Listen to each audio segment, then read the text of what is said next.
So you guys can just click yes to that. And the purpose of us recording it, because a lot of people Saturdays, they're busy ripping and running. So by recording it, people can come back and watch it later. Right. Just don't say nothing you don't want the world to see, because it's going to be captured here. All right. Did it come to you guys? Did it ask you? Yes, I did. All right, cool. So let's get right on in. All right. So again, everyone, thank you for joining us. This is the once a year. We call it the National Summit. It really is international because we also have Africa with us and also some of the G20 member countries and connected with us. So we focus on what we're doing here, but everything we do here is tied together to what we do all over the world. The purpose of National Black Club University is to stop this shooting and killing that continues to ravage our community. And what we see happening in the big cities, it's happening down in Mississippi too. We're going to be discussing that. And so we believe by connecting our people together, making sure that whatever a person does, they have layers of support to it, we feel like we'll be able to make a major dent in the hopelessness that we see when we out here shooting and killing ourselves. So my first guest that I'm going to be bringing up is our superstar who's been with us over 20 years, Vernita. She is a queen that I love to say she's an influencer before they started using that word with all this social media. But sales and marketing is her background. Vernita, are you there with me? You might have to come off of mute because I can't hear you so far.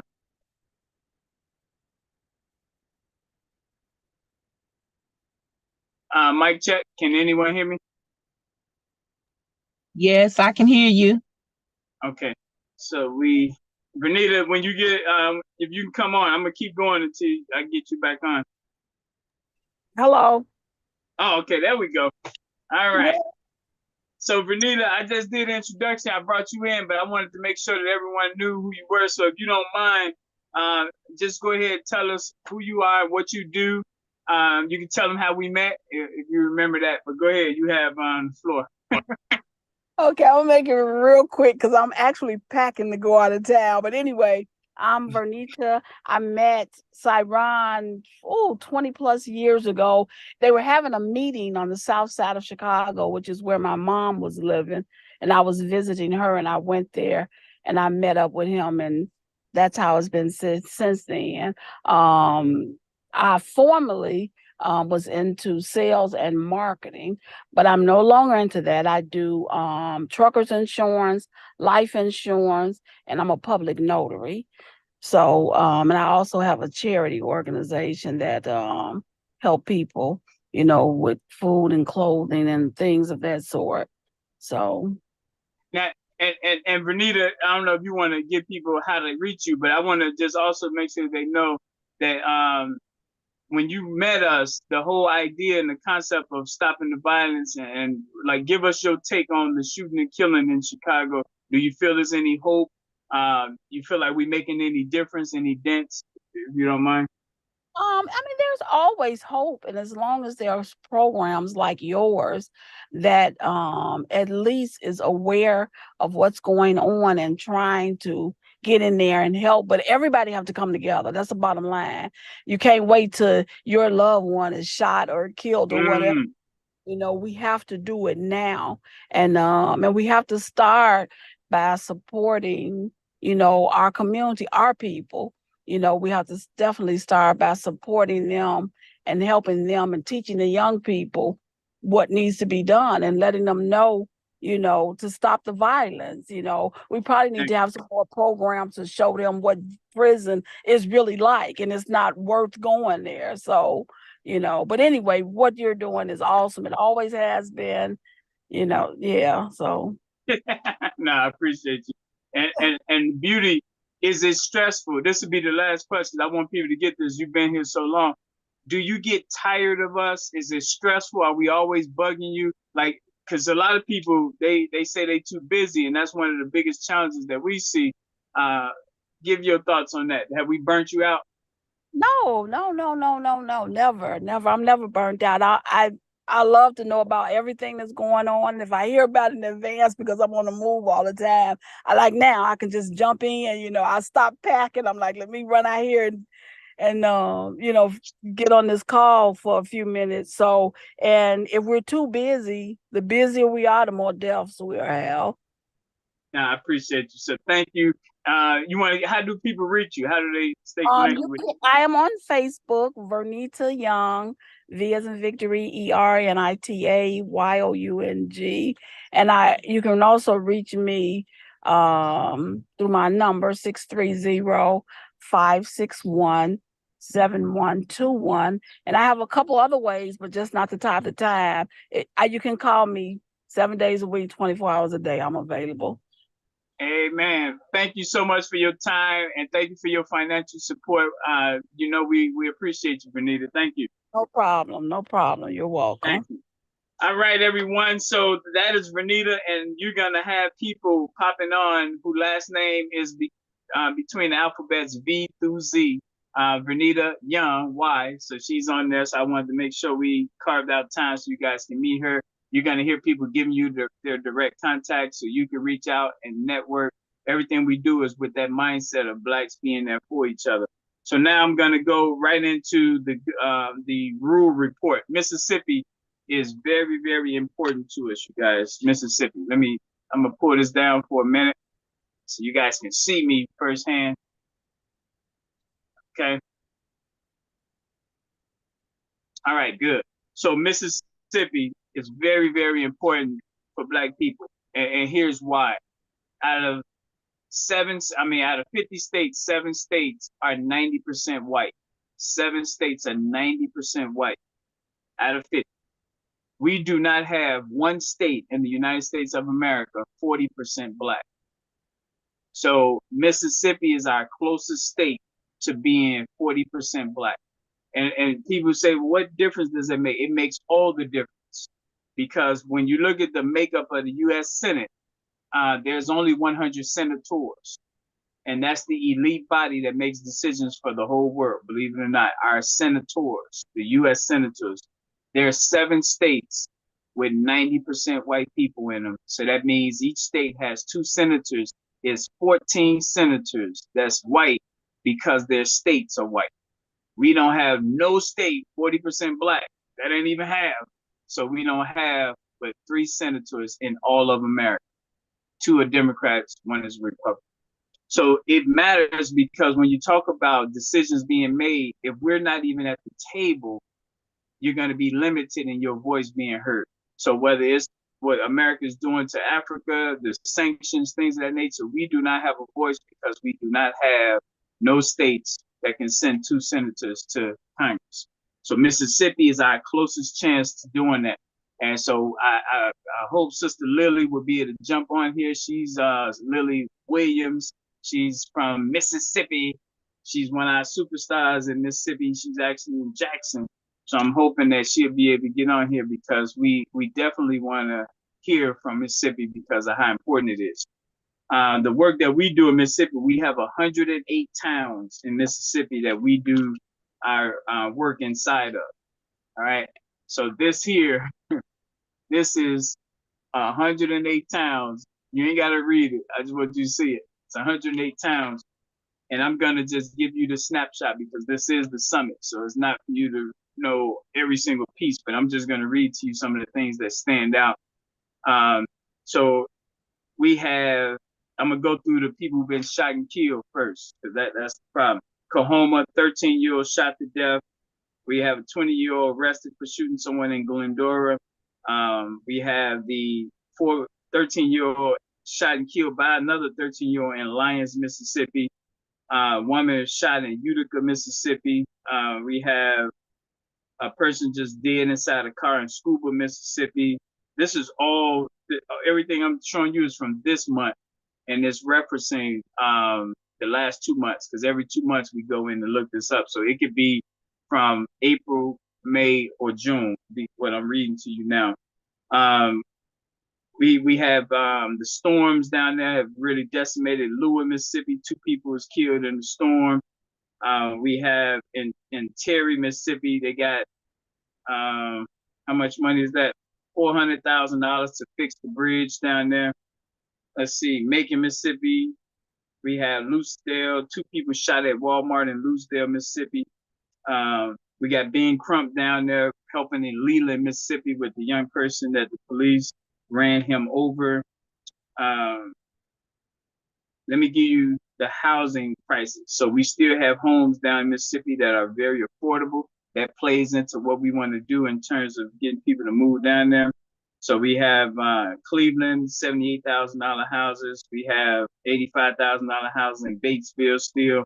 These are 3 bedrooms, 1,200 square feet, 22,000 square feet homes. In Bentonia, you got an $81,000 house still for sale there. We have, what else?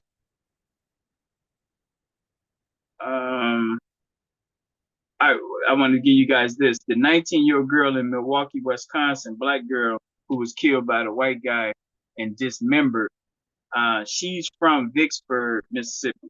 And so I don't know how her and her family migrated up to Milwaukee, but she was 19 years old.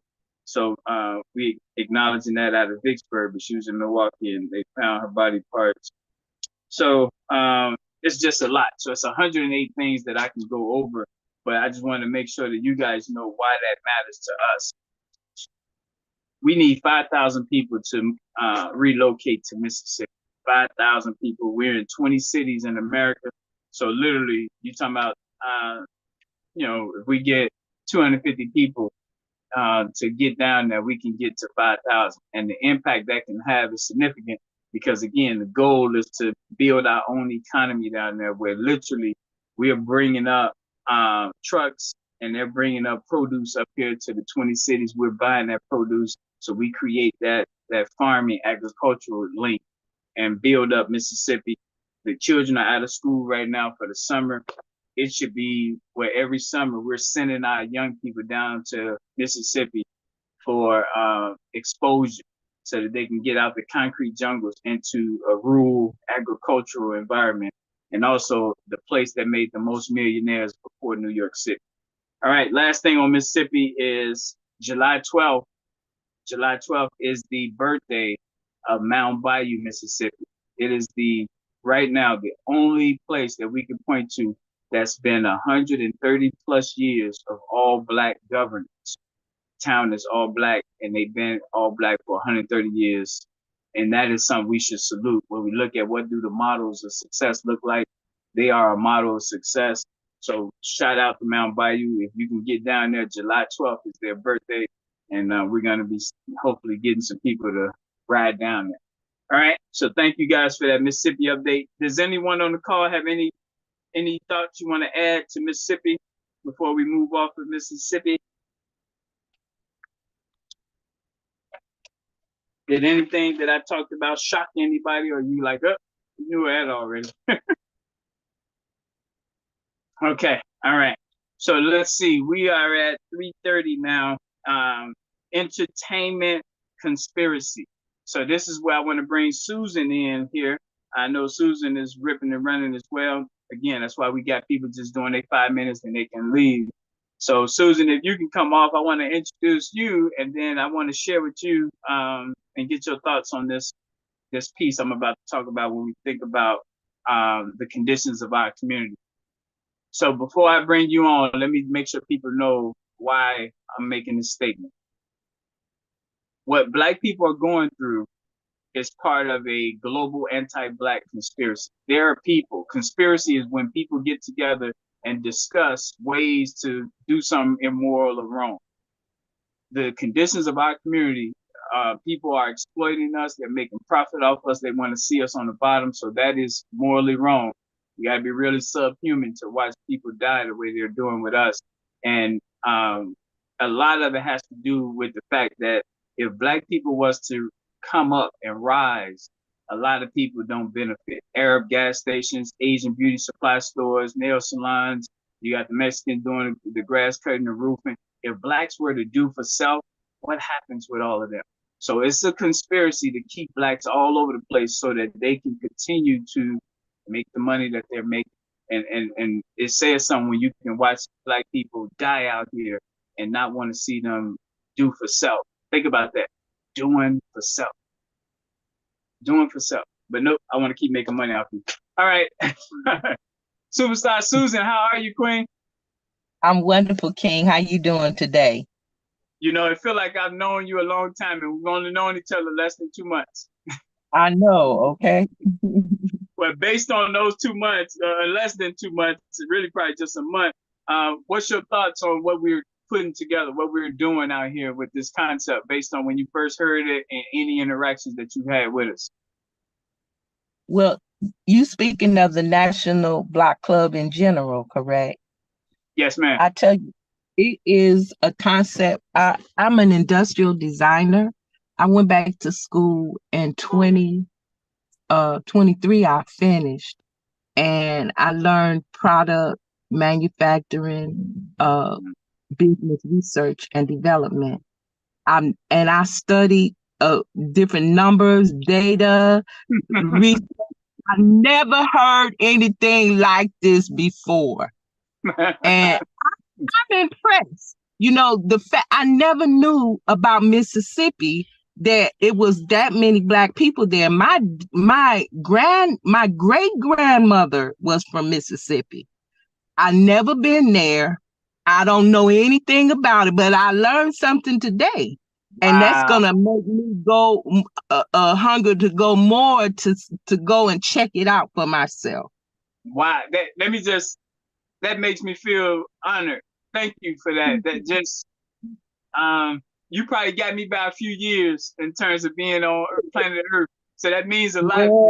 Yeah, I'm sure. But watch this. It is the cheapest land in America.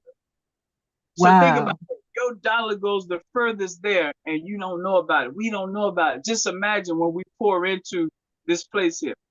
And on the real grim note, we got little towns, 600 people, and they all in poverty. Wow. And we're the most affluent blacks in the world. Black people, we're a $2 trillion spending group. So imagine if we knew about that, so we can just build that joker up. So that matters to me what you just said. Thank you for that. So tell everybody. Like you said, you was industrial. You went to school for industrial. Like, what are you doing now, so they'll know how to connect with Susan? I'm a business coach. And what I did was when I found that I went to the University of Illinois, Chicago, and when the companies, the manufacturing companies would come and hire and, interview us, I was overlooked because I was 20 years going back to school. So they wanted the younger people. So God gave me inspiration to take my skills and to build a business, start coaching entrepreneurs, families on doing business research for them, help them if they want to start a business, if they want to grow a business, they want, just anything as a matter of fact, that's how I met my husband, because I did a project for him in Ghana, and he was so impressed that he had me come there so that we could get married. And we've been building our businesses ever since. We got married in 2016. Wow. So he's young, but he's a very hardworking young man. And I appreciate the welcome that I received in Ghana so very much. And I really consider them as my family. That's right. No, that's right. Now you went there, so that's the other part. We didn't ask to be brought over here. If Exactly. nothing else, we should have our own airlines that takes us back and forth to anywhere in the continent 4 times a year free. I mean, because where do you begin bridging this gap that they did, that evilness did to us? And so I thank God I've been to Mombasa, to Kenya, using Ghana, and it's just a continent. So we so many places we need to visit to even be connected. So I thank you for that. How do people reach you? I'm on Facebook, Great Nation Designs, or you can reach me Facebook is probably the best way to Okay, reach me. no, that's fine. Now tell us about that name. Where did that come from? Great Nations Design. Great Nation Designs. It was divine inspiration because the Bible says that we are a great nation, and because I desire to assist globally, I don't want to isolate or select, certain people that I want to work with. I want to work with anybody who has a family of faith. They want a business of integrity. They want a good family life. That's my goal. That's my mission. So my phone number, if you want to reach me, is 708-632-1785. That's my personal cell number. And I'm just about seeing families be blessed. Well, I thank you for your time. Again, I know you got a lot going on today. It's captured. We on YouTube, so people gonna be able to watch. They're gonna have your number. They can call you, and we just thank you. Now, the last piece before we let you go, when we talk about getting us to pull together 4 quarters, $1 a month, $12 for the year, is that strenuous? Is that stressful? What do you think about that? Is that a waste of time? If it was my last $12, I would send it. So y'all heard that directly from Susan. She just met us. That's what's important, you guys. If we're not doing for self, if we're not pulling our own resources together, that means whoever pays, that's who controls. And we want you paying so that you control what we do. All right, superstar, thank you. Feel free to stay on. I'm going to move to the next part of the agenda, and which is missing persons. Missing persons. God bless you, King. God bless you. I'm sorry, what was that? I said, God bless you, King, and what you are doing, your mission. All right, thank you. Yep. So we're going to switch gears and talk about our Black women right now. In particular, when you look at the most missing people in this country, it's our women. It's Black people, our women. Even the transgender Black community is one of the most abused and missing as well. And a lot of it, to me, goes right back to what we already talked about, which is the global anti-Black. There's some things, though, that we need to be doing, because when you look at it, number one, the breakup of the nuclear family is a big part of it. Some of our children are inside of the government DCFS type setup, so they are going from place to place. They can get lost in that shuffle. We have from the 1920s, the syphilis experiment on Black people. We have a lot of people who are missing, and melanin is worth more than gold right now. Google that yourself. Melanin is worth more than gold. Melanin is based on our skin pigmentation, but it does a whole lot health-wise, and there are people literally selling melanin companies. And Google that yourself, though. And I wish I would have had the links. I could put it up here, but it's right now going for more than $395 a gram. And the question for Black people should be this, with this statement that I'm making. How do you get melanin out of a person? And the way you get it out of a person is they must be deceased. How many of our missing people are already deceased? How many of our people are overseas being trafficked? And for Black people, this is the seriousness I want to put on you. And then I'm going to talk about what we're going to be doing here in Chicago. We have to protect our women and children. As men, we have to do that. And for the people who are in high places, who see us just as a number, it's up to us to change and collaborate and make sure that block by block, nothing is happening without our green light. And we have the power of doing that like we never had before because of technology, social media, the cameras, things of that nature. We tell people now, if you see a van with no windows, text that license plate number, the location, and the time to 312-405-8844. We don't care where you at in America. Text it. We have a database we're building, and we get it. That might be your construction vehicle. We're just creating our own database, because when something happens, we want to know kind of what was inside our zones. So Brother Mark Wallace is out of Chicago, Illinois. He has 10 by 10 to win. This is a political structure that's going to empower us voter registration wise. That's going to be coming up more so at 4:30. We're going to talk about that Central Time. But Mark Wallace corralled some of the black men leaders together because our state's attorney, Cook County State's attorney, was assaulted by a non-African person. And we feel like that person felt confident doing it because it appears that you can get away with stuff like that to black people, especially black women. So we're going to be getting 200 black men together. And I'm inviting all our black men who hear this, who have family black men in Chicago, to connect with us because we're going to be doing a news conference and structuring ourselves so that black women will know that we're standing with them. We're going to protect them. We're not going to let this go unchecked. And that's why it's going to be important that we have this visual to send that message. And on my end, with what we do, we're going to cement all those relationships block by block so that we have longevity to send that message and protect our women and children.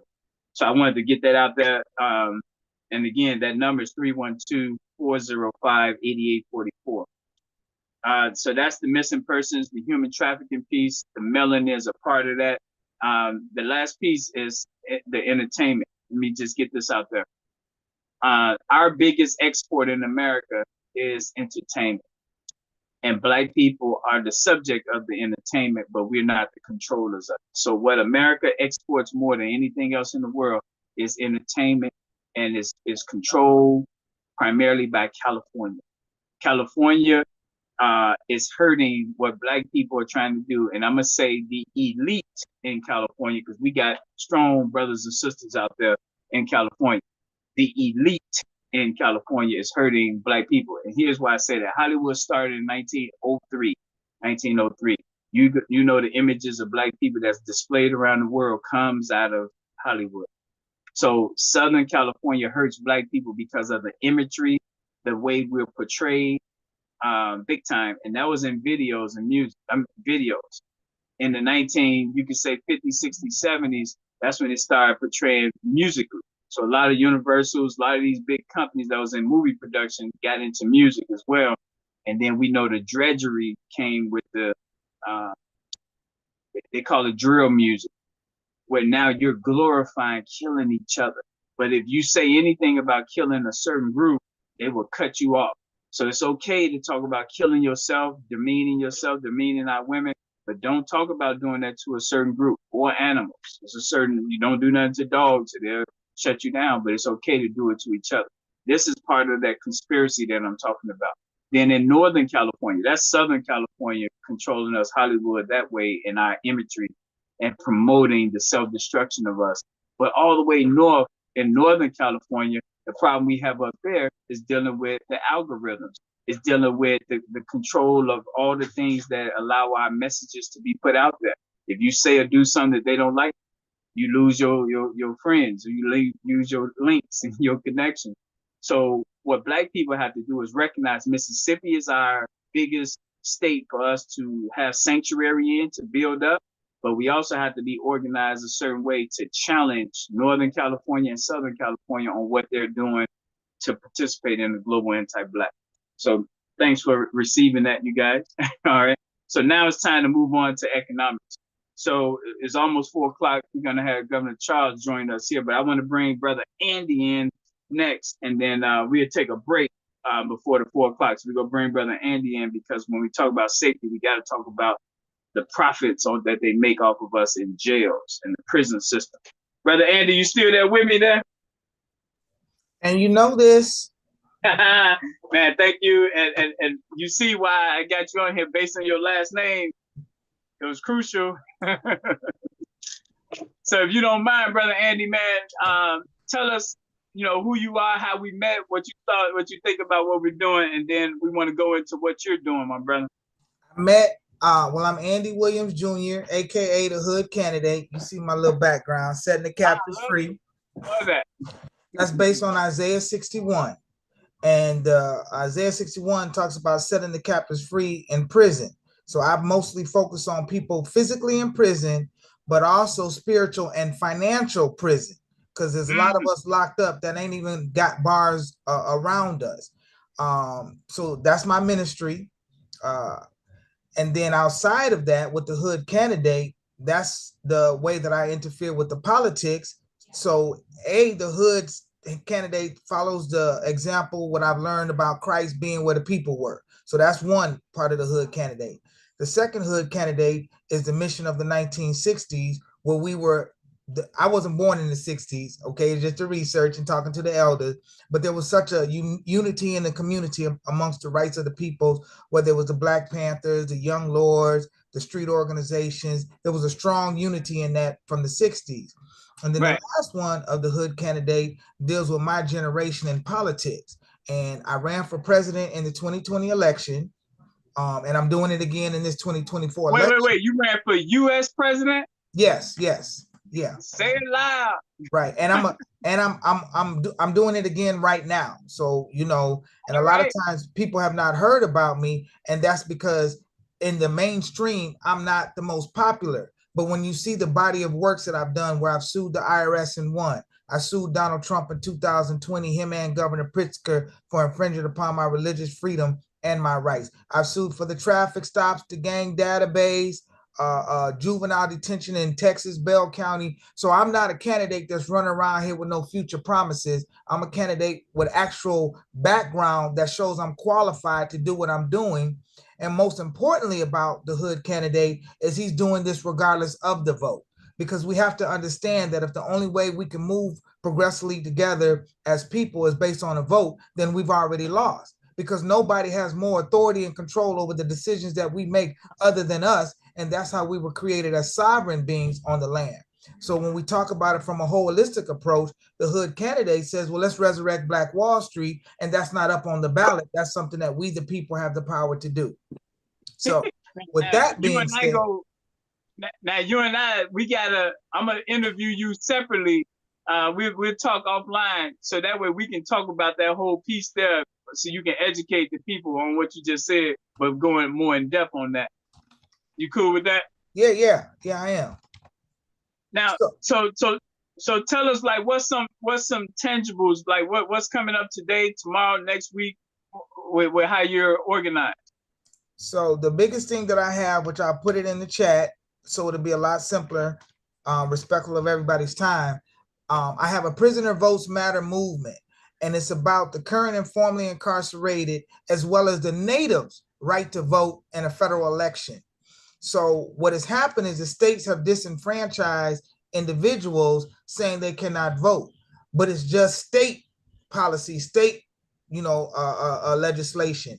It doesn't affect the federal legislation. In fact, there is no policy, code, statute that says a current or formerly incarcerated cannot vote in a federal election, and the Supreme Court has already ruled that.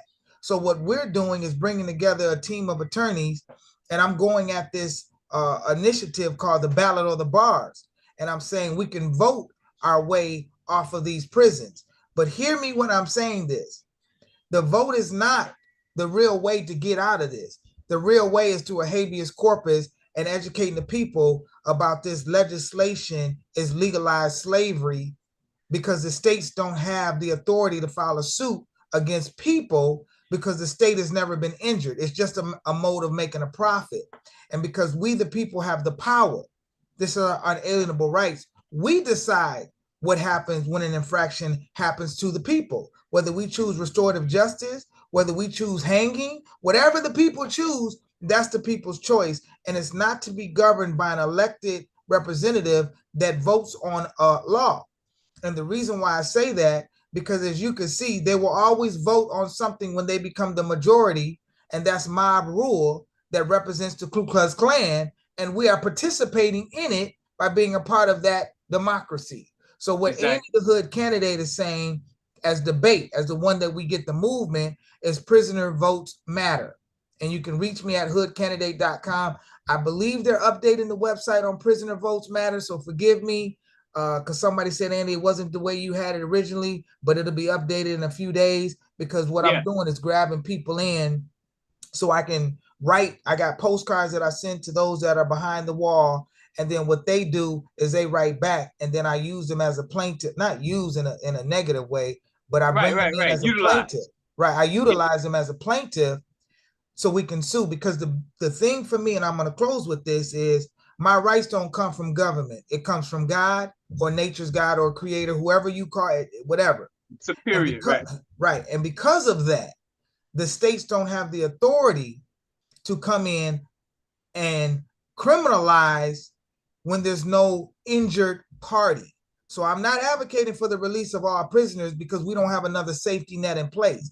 But if you have never injured anybody, you don't have jurisdiction to bring a claim. So that means possession of drugs is unconstitutional. Possession of a firearm is unconstitutional. Locking me up for traffic or DUI, which is a substance abuse that is not criminal. You need to treat the individual instead of criminalizing the individual. And these are things that the Supreme Court has already made decisions on. And all I'm trying to do is educate the people so they can become aware of our rights. And then we can come and create a new form of government, one that's by the people, for the people, because we are the people. And that's what I'm doing. And that's how I'm living. And I love you. You know, man, I didn't realize you was this deep, man. So I'm honored that you took time to get on here with us, man. And you and I got to talk after this, for sure. Because what you're doing, Team 8, which we're going to be bringing up later, is our legal team. You belong on Team 8 big time. I had you under Team 3, which is our safety, because of dealing with the jail. But hey, Team 8. So, man, we're going to talk offline, man. How do people reach you? Did you give us your info? I don't remember that. My website, hoodcandidate.com. Any social media, you will see it under Hood Candidate. Okay. The Hood Candidate website will take you to my campaign website. You know, the Hood Candidate is a guy that says we can't wait for no vote. We're not doing that. I'm not waiting to know November 5th to promise you all this stuff. If we got the solution, we better have the solution now. We're not using the vote as some doggone bait by you, dangling the vote like it's a carrot. Our rights have been infringed for far too long, and we the people got to rise up, especially the people of faith. If you say that you believe in a God, the creator, then what is you waiting on? God will send that anointing to destroy the yoke to set the captives free.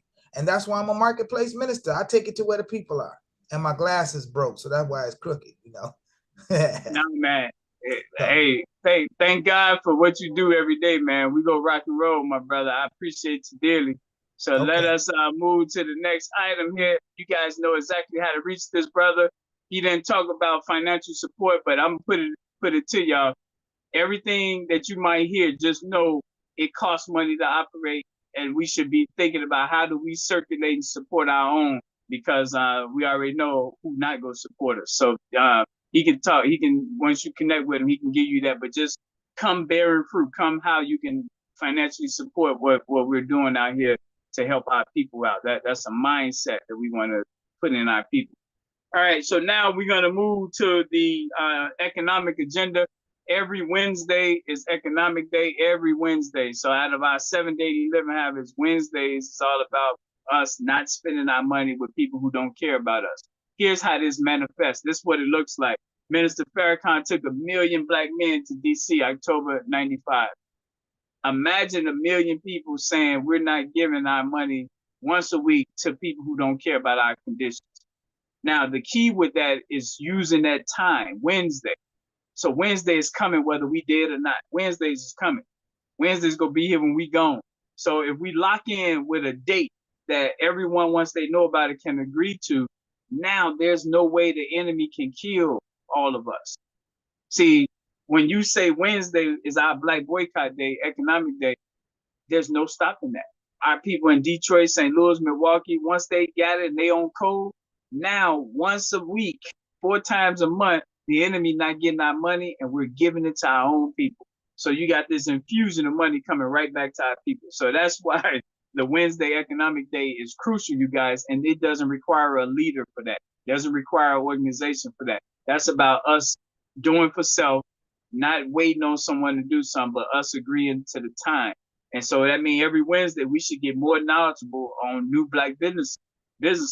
Because when you name the 4 black businesses you're supporting, now that information gets out there to more people, and then we're going to be able to hold ourselves accountable. My wife got to name her own 4 black businesses each month, because it's 4 Wednesdays each month. She can't use my 4. That's a personal accountability that we have to have with ourselves. When it comes to National Block Club University, the key is we operate under the concept of $1 a month, which is $12 a year, which is 48 quarters a year. We kept it that way for almost 30 years on purpose because we want to make sure that money isn't the barrier. We feel like money is a weapon, and that weapon can be used for offensive or defensive purposes. But please know, even slavery was about money. So we got something that is so small in nature, but collectively, 46 million Black people, dollar matters. Half of us, 23 million Black people, dollar matters. And it doesn't hurt us. So when we find the spiritual agreement and we're pulling that money together, now we can finance our own movement. Brother Andy, Sister Susan, Vernita, when we using our own dollars to finance our own people, that's who controls us and not the enemy. So I wanted to put that out there. And just so you guys had the financials on National Block Club University. The $12 a year is a donation. We've had altogether this month 8 people who donated. So you can do the math on that, how much money we brought in. And the goal is to get more than $175 coming in. We should have millions coming in. And we will as more people learn about what we're doing. And it's already the end of the month. And so we'll just keep that going. But I want you guys to know, typically, we normally raise between $5,000 and $6,000 a year in this concept.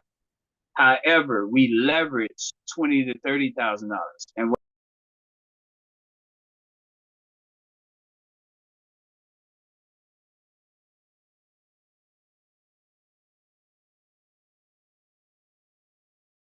Si, you hit the mute button. You on the mute. You on mute, Si. Si Smith, you on mute.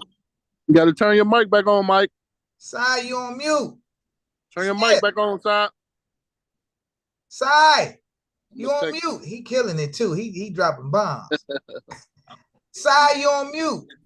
5 times more than that because of the way the structure is set up where we link people and get them direct support. So I know that's a lot, but I want y'all to know from a financial standpoint, that's what we're doing, and we want to grow that so we can really have staff to grow this whole movement. All right, so now I want to bring in our brother in construction. His brother's name is Anthony Collins. I've known him for less than 2 months as well, and I want you guys to hear from him. Mic check real quick. Can you hear me okay, Anthony? I can hear you just fine, Si. Yes, sir. Yes, sir. So this brother here, you guys, you know, I talk to people every day, all the time.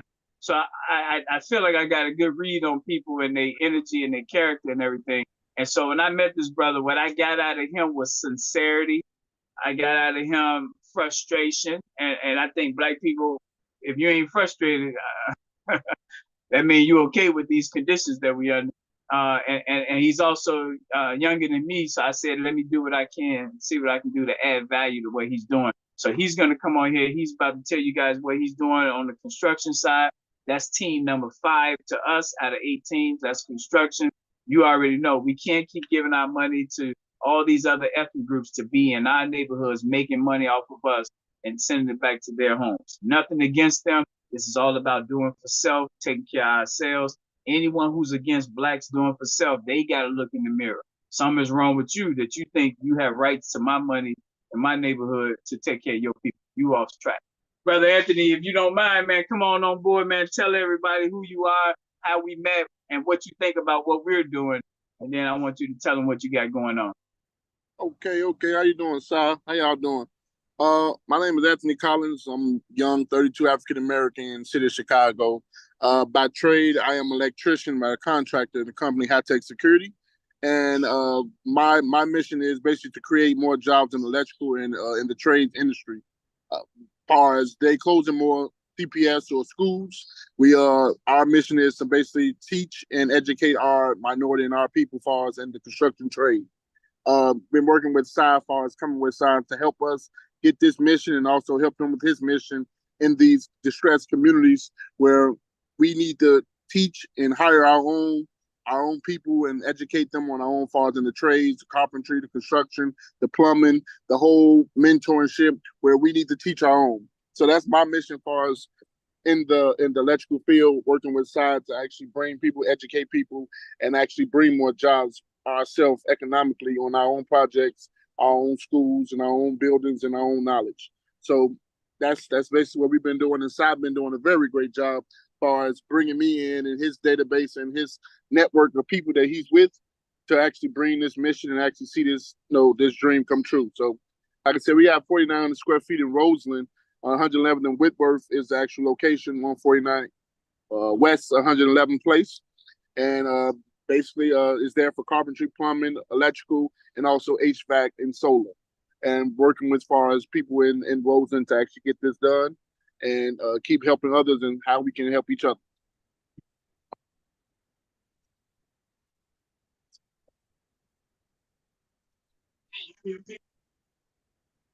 What'd you say, Stop? Anthony, can you hear me? I can hear you now. Okay, all right. Now, did you go into what we're working on the mission? No, I did not. Mission as far as to help raise funds for the school? Yep. Yes. So yes, right now, as far as the school, we did all the trades.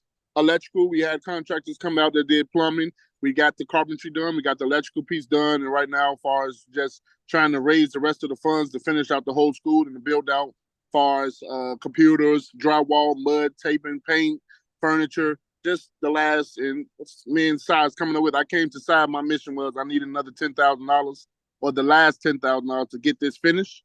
And that's what we put up as far as the program. And he told me how he can help me as far as with this school, as far as an electrical school that's in Roseland to get this done. Now, you can see the slide up there, right? Yeah, I see it. I see it, Si. So now let me explain this so everyone can see the bigger picture. This here represents the electrical school in the middle there. So you see it's yellow. Let me zoom in a little bit.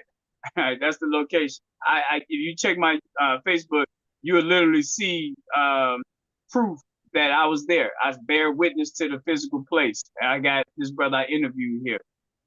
If I back out of this, you guys, these chairs represent Chicago neighborhoods.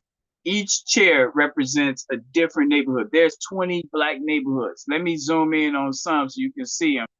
You have South Austin in yellow up there. You got South Shore in blue. You got Calumet Heights in blue. What I listed were the blocks that's inside those neighborhoods. All right.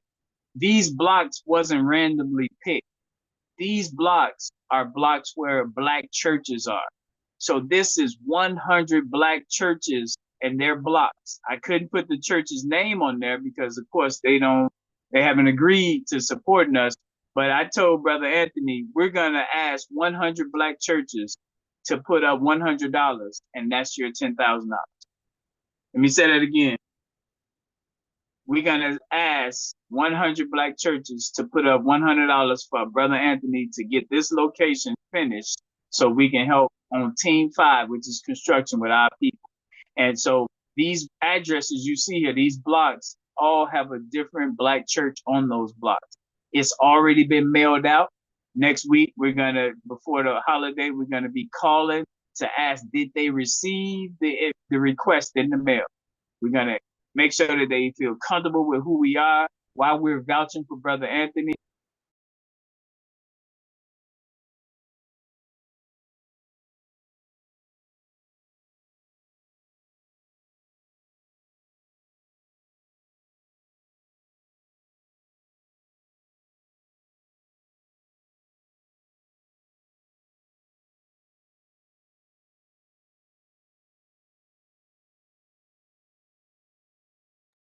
Hey, Mike, Si, can you hear me? Can you hear me now? Yeah, we can hear you now. Oh boy, how much? When did it go out? How much did you hear? Do I need to repeat all of it? How much was missed? Oh no, we basically started off with you saying the churches and our mission, as far as how you mailed out the paperwork already to the churches, Okay. and how they help us. So Superstar Susan is on here. That's why we met Superstar Susan, because she, in her business coaching that she does, she's gonna help make these phone calls. She's gonna help us reach out to the churches. And separate, I told Anthony this, my separate agenda is I want them doing $8. So this 100 is for Brother Anthony. I want them doing $8, and I want the members to do the dollar. We want to find out what the members do, whether they in technology, business, science. So we got our agenda, that we're pushing as well, but we're going to start with focusing on that electrical school. Yes, I appreciate you, sir.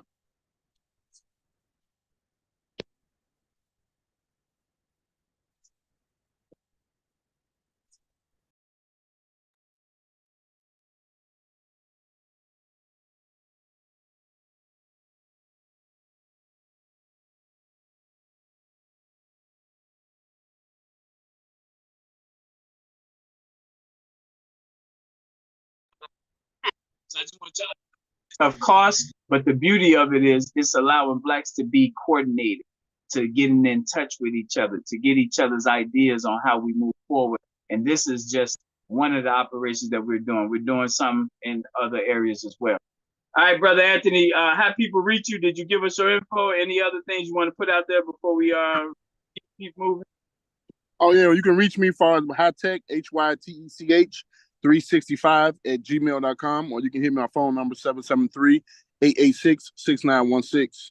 Also, if you have any donations, anything, you can do my Zelle, which is also the company name, Hytech Security, and my phone number 773-886-6916. And you also have my email. Let me add this to that part there. If you guys directly send money now to that brother, and it's a result of us, make sure you put in the statement on NBCU, National Block of University, so he will know it's out of our efforts that money came in. We want to make sure, because we're tracking us hopefully being able to reach this $10,000. Yes, we are. All right, my brother, I know you got a lot going on, so feel free to jump off, man. We're going to keep the agenda going. All right, thank you, sir, man. If you need me for anything, just reach out to me, let me know.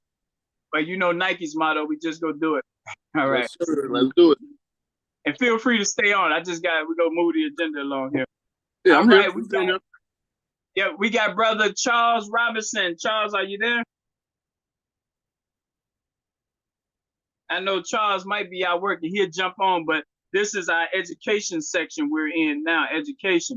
And I want to say this, so when Charles jump on, he can just give his 2 cents to it. But please know this, Black people. The 1940s is when the conspiracy against Black people continued to roll out. And that was when they started requiring college degrees for work.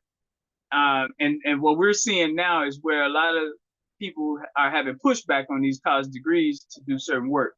And I would say this, a lot of the companies, if they really wanted to, they could have just trained you on whatever the requirements were.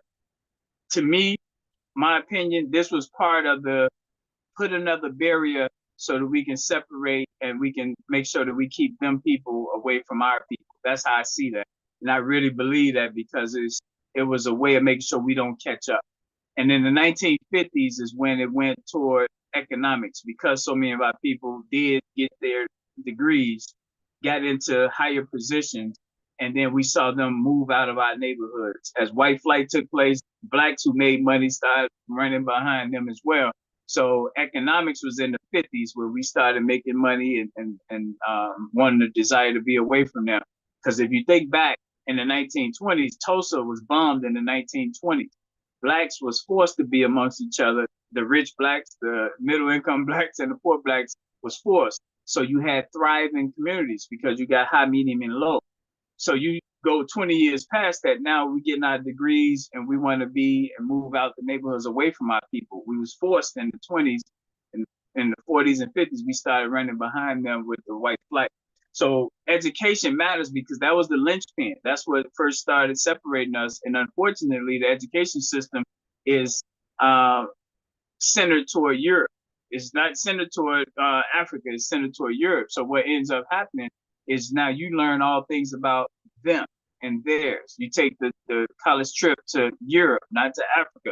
You get excited because it's your first time seeing Paris, France, Berlin, and all these places. But it's beautiful places in Tanzania and Africa all over. But because unfortunately the structure is centered around all things loving Europe and looking down on all things coming from the cradle of humanity, Africa, or Alke Bulan.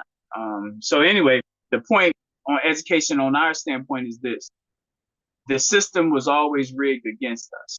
So what we have is kindergarten university through 12th grade university, K through 12 university. The purpose of us creating these universities for every grade is so that we can have, unlike a physical building for one grade, a campus. So everywhere you turn, each one of these buildings is moving us in this one direction, in this case of excellence, competency for that grade. So in every city, you have 13 universities that we are supporting, that we are working toward implementing in every. So in Chicago, I can show you the 13 blocks that we designated as kindergarten university, first grade university, second grade, fifth grade, ninth grade, 12th grade university. Now, because of the status psychologically with Black people, we meet resistance. Well, I think we should do this. I think, let's just do it and then we'll perfect it later. That's what we try to tell people who resist the concept of having a fifth grade university or a ninth grade university. So anyway, on education, each one of our universities is designed to make sure that math, reading, science, history is from an Afrocentric perspective. And it doesn't matter if we have a physical building or not, we're using the blocks to host. So for instance, 79th and Cottage Grove, that area there, it's Ingleside to Cottage Grove, that is fifth grade university over there. So when we meet Brother Leaks and Sons Funeral over there, our conversation is about how to financially support fifth grade university. Our goal is to have fifth graders from North Lawndale commuting over there so that they can compete in fifth grade math Olympics, summer, spring, fall Olympics. They can come from all the way in North Garfield Park, or they call it Humboldt Park, all the way to 79th Street to compete in the winter fifth grade reading Olympics or history Olympics. The point is, how do we take this area, that's the piece with university, and have block by block all things dealing with this one grade, so that way now we create an economy over there centered around this education of one grade. And throughout the week, different grades are commuting over there. The buses are coming in. They're loving all things. Because that's fifth grade university, the sixth graders get to come over there and be mentors to them. So we create this whole new dichotomy of us being there, supporting, creating vibrancy. And here's the beauty. The people financing this are the ones that we have linked to fifth grade. So who do we have linked to fifth grades? I can put this up so you guys can see this. And then Governor Charles, when you get ready, just come on in because I want to make sure they hear from you as a teacher. In the meantime, I'm going to show them what every grade, these universities, how we're going to finance this so that you won't think I'm just making this up. Like, we legitimately are going to have these universities everywhere to make sure that our children are learning and can compete. So here we go. This slide is popping up in 5, 4, 3, 2, 1. All right. So ignore the Thompson family assessment because your last name could be up there too. It'll be the Williams family assessment. But this here is the kindergartner through 12th grade document that we can look and find out who in your family is a bricklayer. If you look there on the fourth graders, you see bricklayer. So if you tell me you have a bricklayer in your family, we're going to say, okay, can that bricklayer commit to supporting fourth grade university? If you have a police officer in your family, we're going to ask that police officer, can they commit to fourth grade university? Let's go to fifth grade. We're talking about nurses. So when I talked about the buses coming over there, we might have our nurse help pay for the bus that would get the fifth graders from North Lawndale over to fifth grade university to compete in the fifth grade Olympics. So this is who finances this: photographers, scientists, car wash operators. They all are putting into supporting fifth grade university.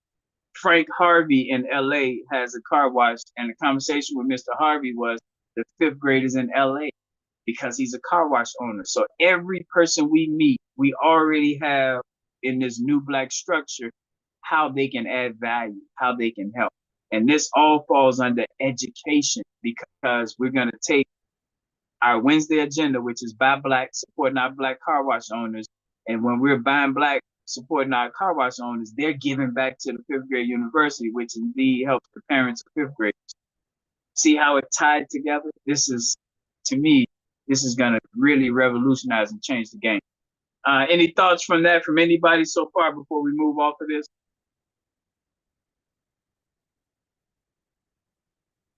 You might be on mute. So, okay. So let me take, I'm going to keep this up and I'm going to talk through the other parts so you guys can know this other side to it. So every profession, for the most part, you have to go through some teachers to help you get the skills to do the job, to perform. And we think it's backwards that our teachers who teach us all have 2 months out the year minimum that they don't have income coming in. And I get it. Some people say, well, they better plan and all that stuff. But structurally, you have a job that is essentially seasonal. And I get it. They sign up for it. But we want to work with people who see that we can do better, who know that we can do something about this gap that we have. So we're working under Team 4 out of 8 teams is education to support our teachers better. And this is, I go to the 9th grade here. You see, 9th grade had landlords. See that landlord under 9th grade. So when we meet with our landlords, the conversation with them is how can we, the 2 months out the year, support our teachers? Does that mean half off? Does that mean no rent at all? You get them they month off paying rent. In every one of these professions, the conversation is around the July and August timeframe. How do we support our teachers more? If they're Black, we know that they got the worst situation. We got the least amount of banks that will loan money to you name it. The conspiracy is real. So how do we be layers of support to our teachers? And every one of these professions, that's the goal. When we meet a DJ, we talking to that DJ. Will you do a party for free for the fundraiser for the teachers? We talk to a moving company. Would you support 50% off for the teachers during July and August? The goal, you guys, is how do we get in the mindset from an education standpoint to stand with our teachers and make sure that they're solvent during the months that they're out of work? Any thoughts on that from anybody? And it's okay to critique, criticize. That's fine. I wanted to get that out of the way when it comes to our teachers and what we could be doing to help them more. Any thoughts, concerns from anybody on that?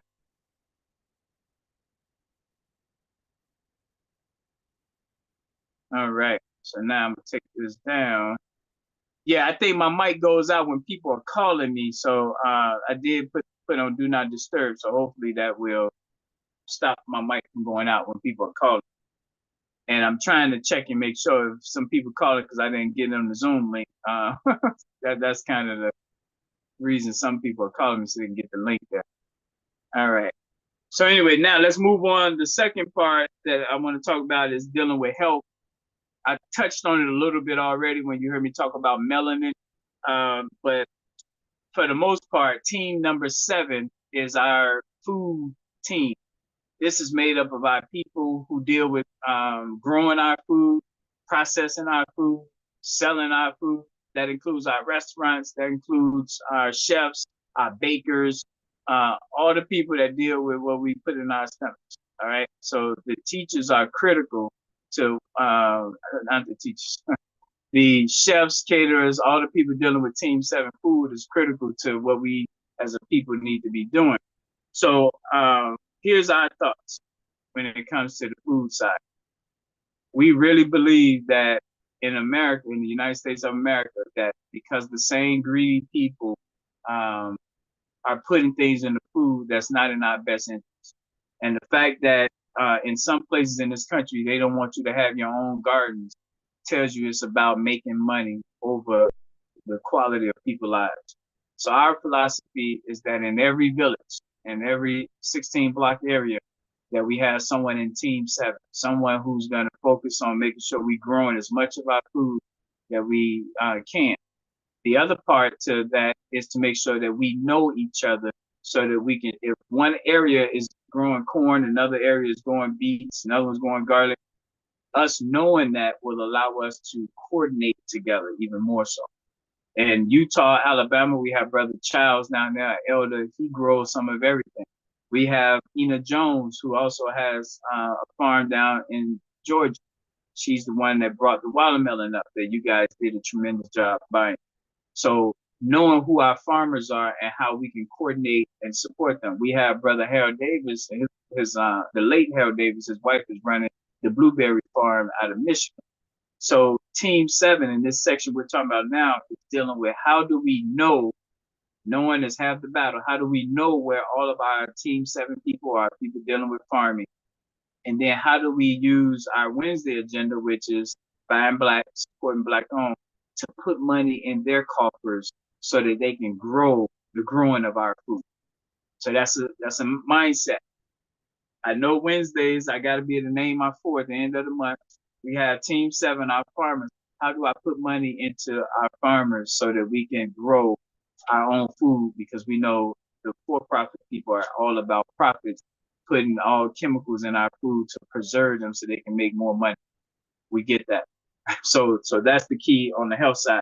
Anyone got any thoughts on Team 7 food? Okay. All right. So I do anticipate Brother Craig Wimberly getting on. He's going to be coming up, and his focus is going to be about government. And I'm going to be talking to him about how we're going to use this upcoming election to our benefit. And now that I know what Brother Stan is doing, even more so, I'm going to make sure we connect those dots as well. Brother Wimberly has been on for a while. Oh, wow. There you go. We're going to bring you on in a few minutes, man. I hope you didn't carve out too much time. I wanted you just to do your 5 minutes, get in and get out. So that's going to be beautiful. Hey, I'm just happy to be with such an august group. Now, well, you know I'm going to brag about you because I'm going to talk about the economics too in a minute. So let me get this last piece there. I'm going to bring you on in. So let me put a cap on the food part, you guys. And here's the best way I want to describe it.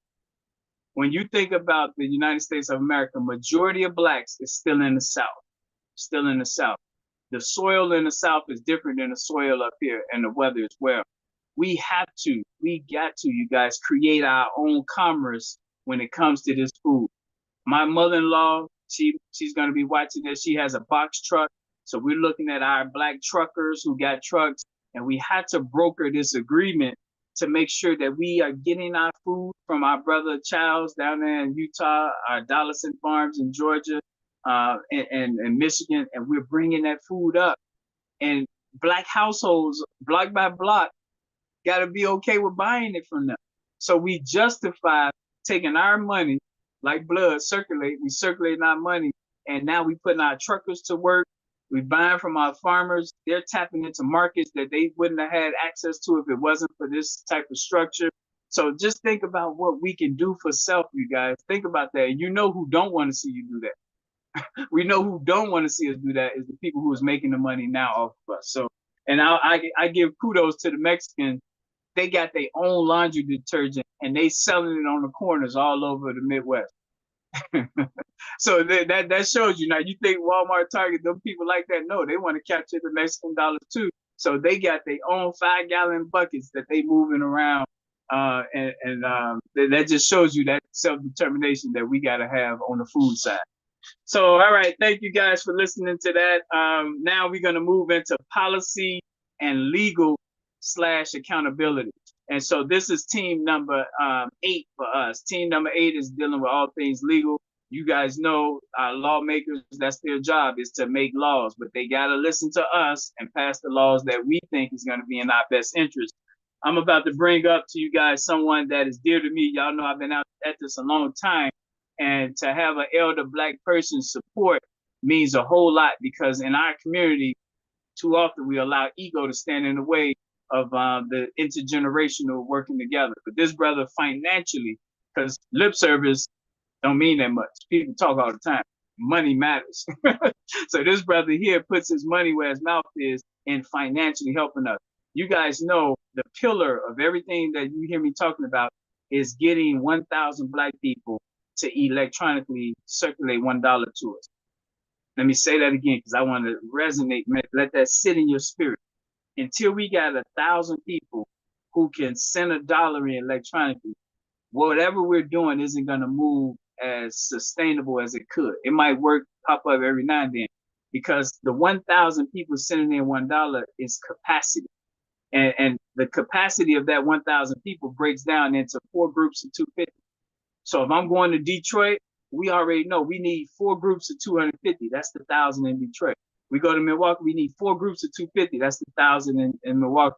Imagine what 1,000 Milwaukee people, 1,000 Detroit people can do. That's powerful. So our brother Craig, who I'm about to bring up, he's one of 4 black men. It just happened to be black men. We invite women too. 4 black men who does the $250 twice a year to make sure that we got the frame, that formation frame of the 1,000. But the goal is to have 250 people under Craig. And that was the $1 people. 250 people. Imagine when we got Grover Reed, he's a $250 person, if it's 250 people under that. Then we got Craig Wembley, 250 people under that. We got Baxter Stewart, 250 people under that, and then William Taylor, 250. That's our 1,000. And we don't stop there, black people. We then do that in every zip code. We then do that in every city. And now we have capacity, y'all, as a people. So enough of my preaching. Brother Craig, you there with me? I'm with you.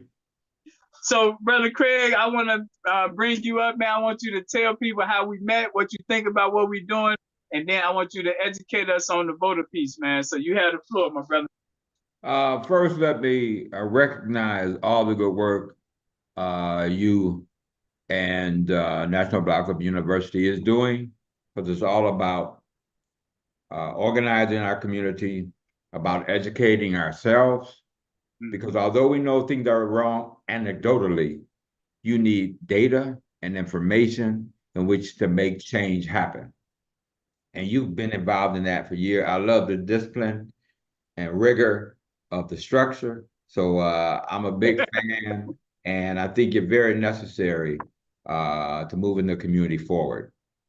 All right. I just want to briefly touch on this. Yeah. As we look at ways to make things happen for Black folk, one of the levers you have to pull on is the political. Why? That's laws are made, policies are set, and most importantly, our tax dollars are distributed, which means we have a vested interest in the political. Right. Means we need to vote.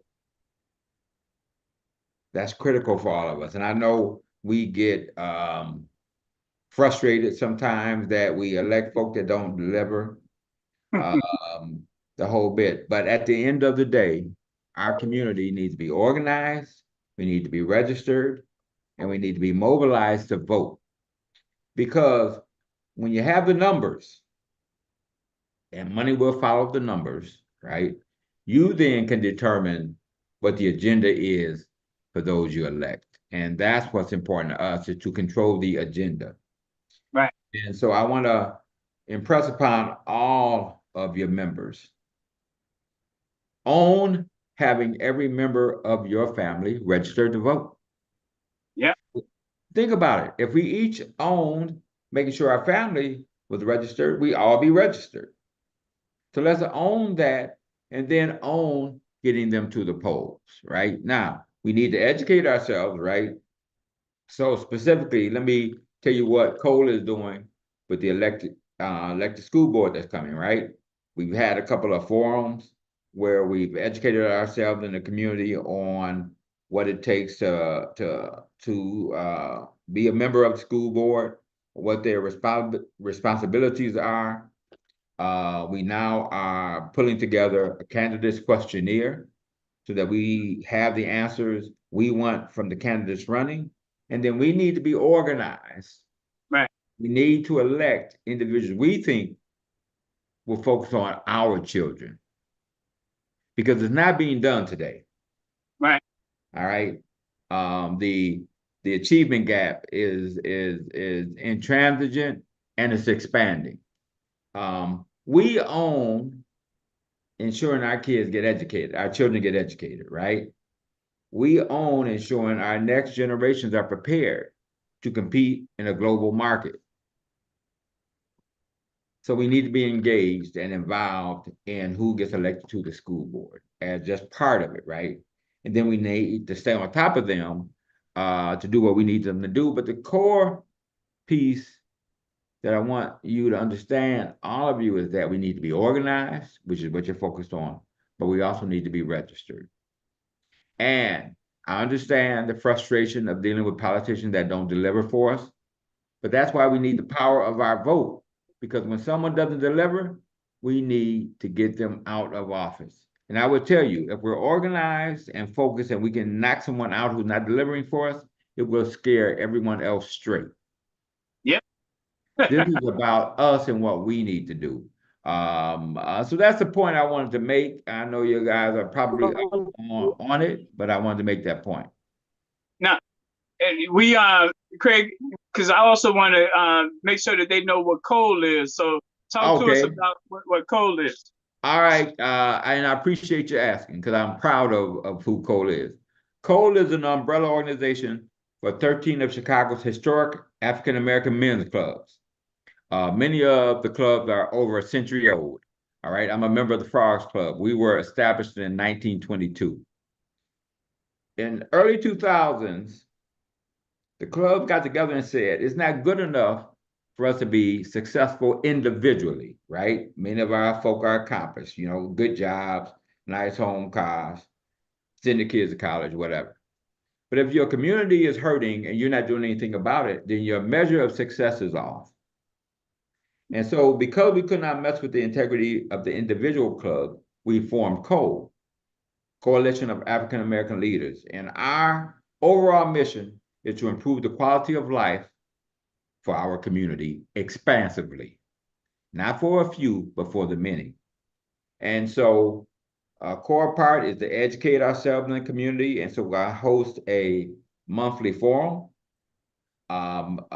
breakfast, where we have, you know, policymakers and experts come in to talk about the issues of the day. But it's all geared toward how do we determine what actions we need to take to make change happen.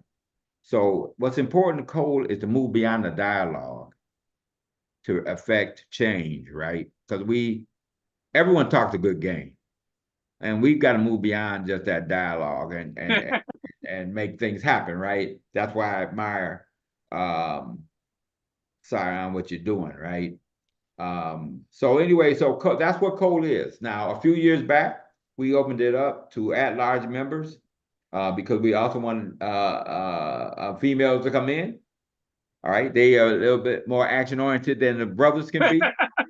And that's helped us. We got working committees, education, health and wellness, economic development, jobs and employment.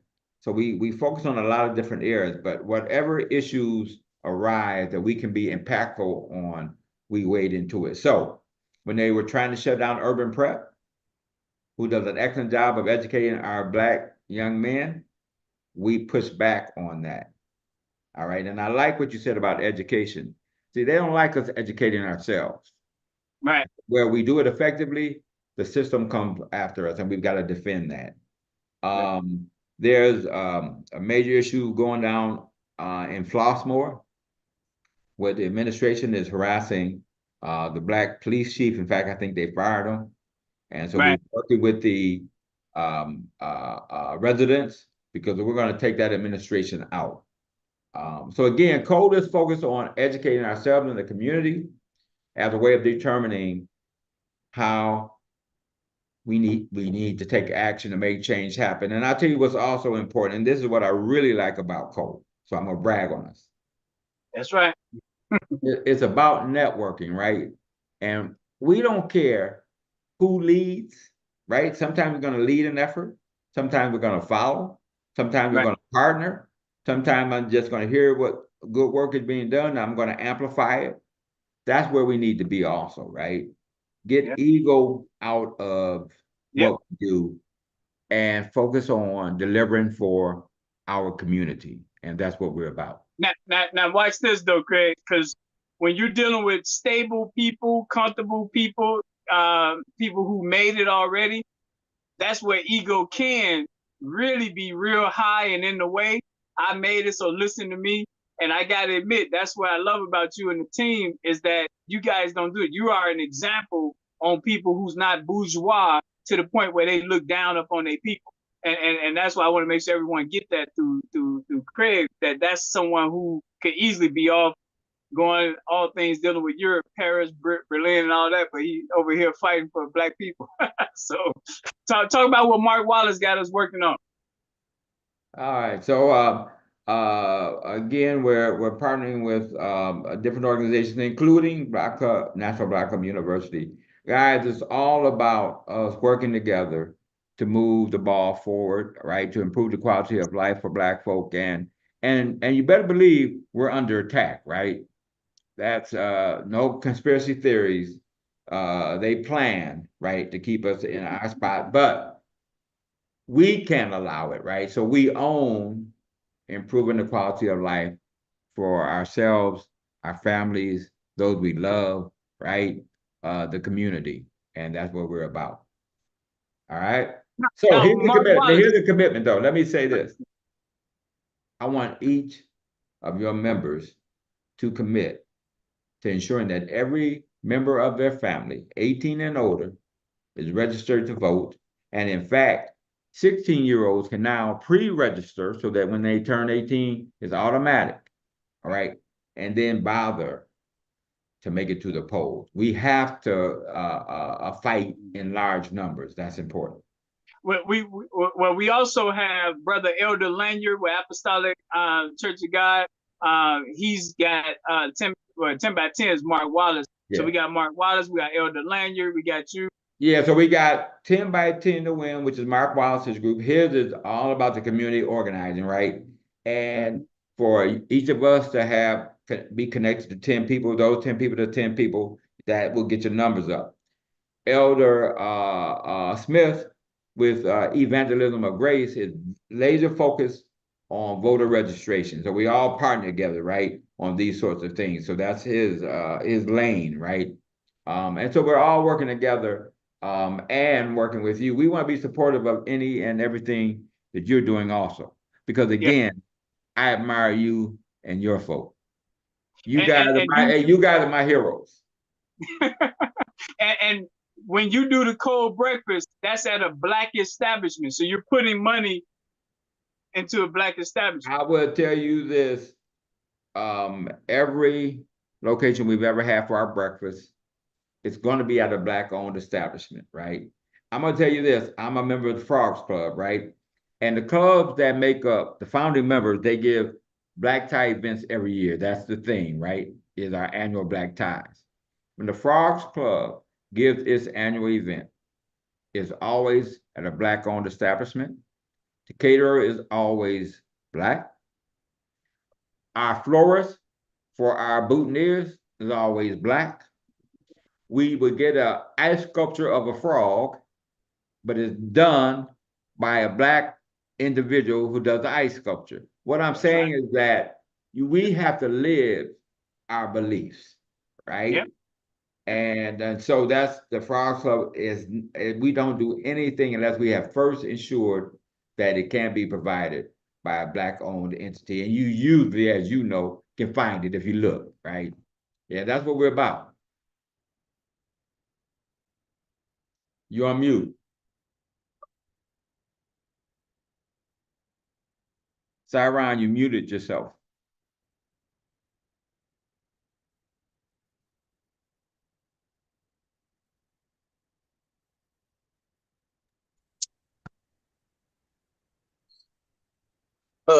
Hello, this is Charles Robinson. How do people reach you, Craig?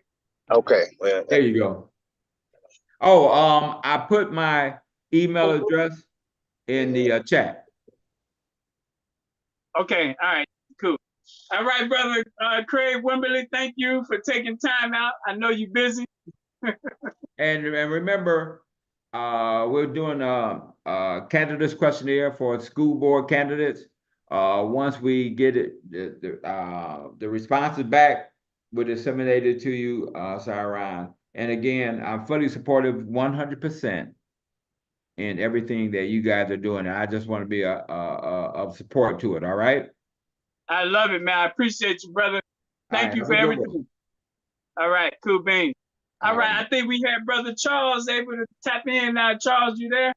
Yeah, man. Yeah, I'm sorry about earlier, man. I was out doing this task I'm doing. Say what it Now is. you safe, But right? You're not going to be crashing. You safe? no, I'm saying I'm parked. Matter of fact. Okay.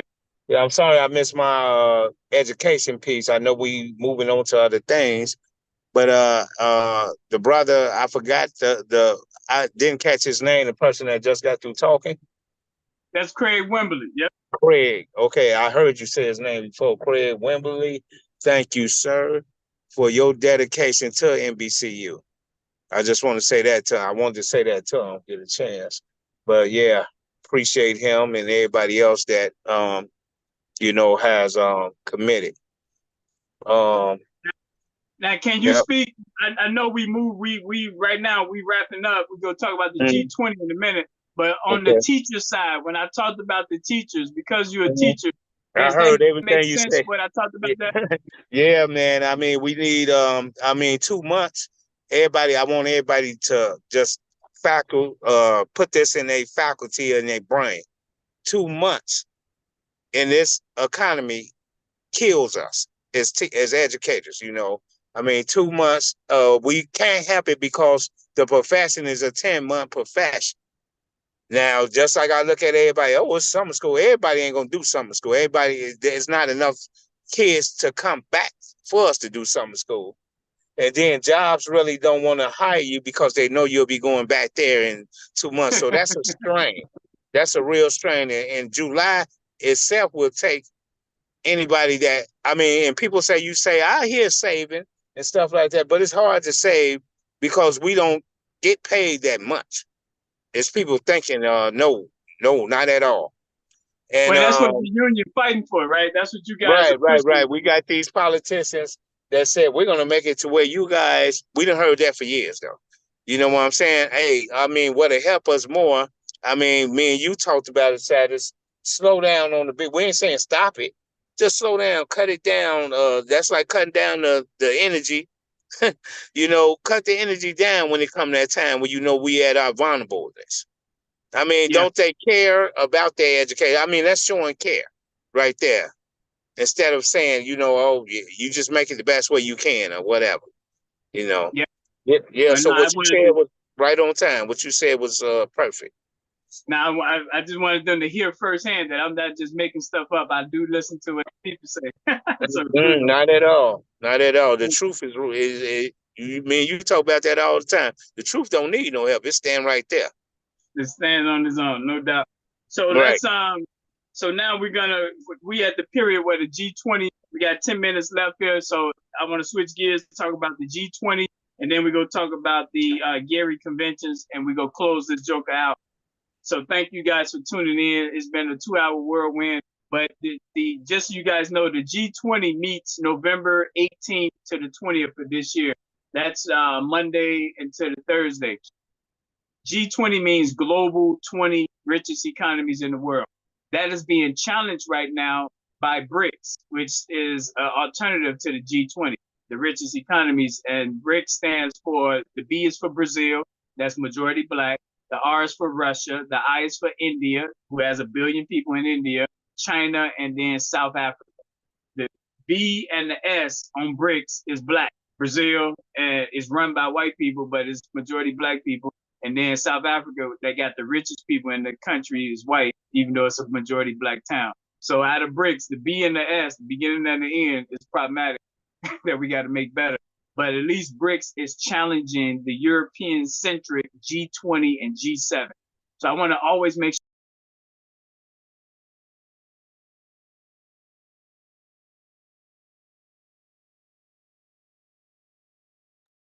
Think you mute yourself, sir. Think you muted. Yeah, every time somebody calls me, so I'm sorry about that. So every year when the G20 meets, the purpose of them meeting is to grow their economy, Their economy is built on taking raw materials out of Africa. So fundamentally, you guys, the root is take from Africa. And unfortunately, this is the same thing that they've been doing since forever, from the colonization, the transatlantic slave trade. So by default, as Black people, the G20 works against us. They do not want to pay fair prices for the diamonds, the oil, the minerals, the uranium, the potassium. They do not want to pay fair prices. So when they meet, they're going to be talking about how to continue getting dirt cheap prices. That works against us. That keeps blacks in America disconnected from our people in Africa. So I just want black people to know that this meeting that happens every year is not in our best interest. What we've been able to do, every G20 country, and we linked it to our 20 Chicago zip codes and our 20 US cities. That was divine for God to match that 20 with our 20. And so every day when one of our zip codes is on duty, like today is 60649, 60649 is linked to Zambia in Africa, is linked to Miami, Florida, and is linked to China. So the Afros in every one of the G20 members, we're building relationships with them. Because in all G20 member countries, there are Afros, Afro-Mexicans, Afro-Saudis, Afro-Indians, Afro, you name it. And in every one of them countries, the Afros are doing and living in the worst areas of the country and doing financially bad and facing racism, police brutality. That's why when George Floyd happened, you saw uprising all around the world because there are Afros everywhere that's going through a lot as well. So I just want you guys to know that the G20 is going to be held more accountable because of our 20 linkage to their 20. So I just wanted to put that out there. Anybody got any thoughts on that? We got 6 minutes left. Okay, so Gary, Indiana conventions.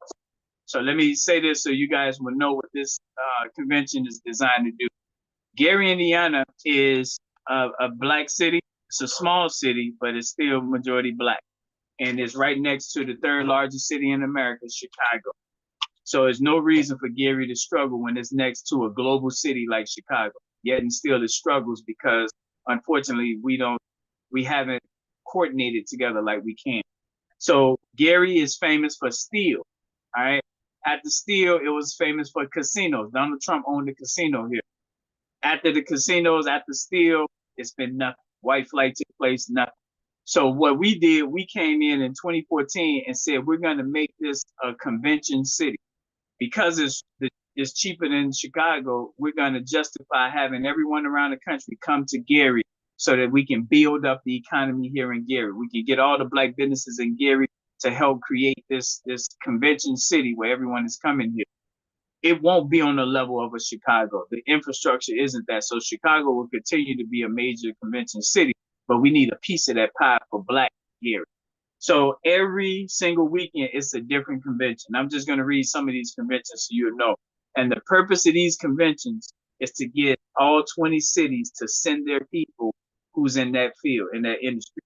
So next month, we have July 6th is the religious convention. Imagine all 20 cities sending their pastors to Gary for the convention. The next one, July 13th, is the police convention. Imagine all 20 cities sending police representatives to Gary to discuss police. Mississippi, the 108 towns of Mississippi, sending their police representatives.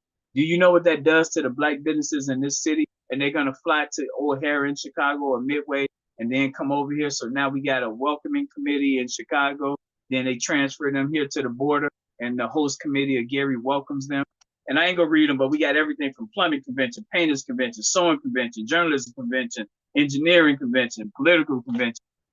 By making this small black town convention city, we're gonna boost the economy and build it up. The real estate here is the cheapest outside in the whole Midwest.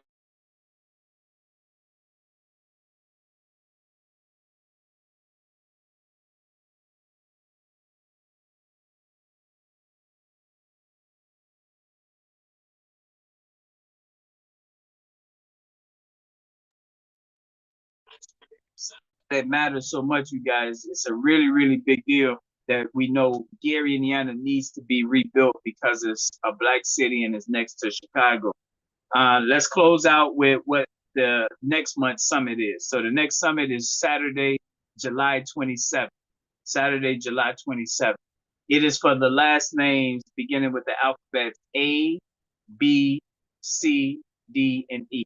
So it's one of our larger months. July is all the Allisons, the Davises, the Ellises. That's when it's your turn. Today was about all the V through Z. So all the Walkers, Williams, Wimberleys, So I thank you guys for taking time out. This is designed, you guys, so that nobody burns out. It's built this way. It's built for busy people. So that way you can just jump on, do your 5 minutes and keep it moving. Kim, keep it moving. But you can later watch the broadcast and hear from the other people at your leisure, 2 in the morning, 4 in the morning. So imagine this, and you're going to hear pretty much the same thing from me, but because you're not on every single month, you don't get tired of it. Because your last name comes up twice a year, like a broken clock twice a year, you don't get fed up with it. And when we get our people pulling the money together along the same lines as this, now every month we have predictability because we can look ahead and see when it's our turn and you're not burnt out. So we're recommending this last name solution is what we call it. We're recommending this for every pastor to have your last name solution so you will have predictability in who's going to support the pastor, every company, every youth program, every neighborhood association. When we use this twice a year concept, what we're really building is an army that is not burnt out, and you can predict who you have from now on because of the twice a year predictability. So my name is Cy Smith. Phone number is 312-405-8844, 312-405-8844. We'll update the website with July 27th. That's the next summit for last names A through E. Every second that we get people to send money in, what it does, it allows us to reach more people and get more people to pull money in. It allows us to get more people to know about the conventions, because the conventions is rallying our professions together each and every month. Remember, those professions are tied to the kindergarten through 12th grade universities that invest in our young people. So it's fully integrated, Black people. Our education linked with our economics. You heard Craig talk about the need for policy and voter registration, so we can tie that and make sure politicians are supporting our education and our economics. So thanks for watching, you guys. Thanks for coming on board. Send this video, this YouTube video, to your family and friends. If you have anyone in Mississippi, we need them like yesterday, because that's the blackest state in the union, and we definitely want to make sure that they have the support that they need. Thanks for watching. Stay strong.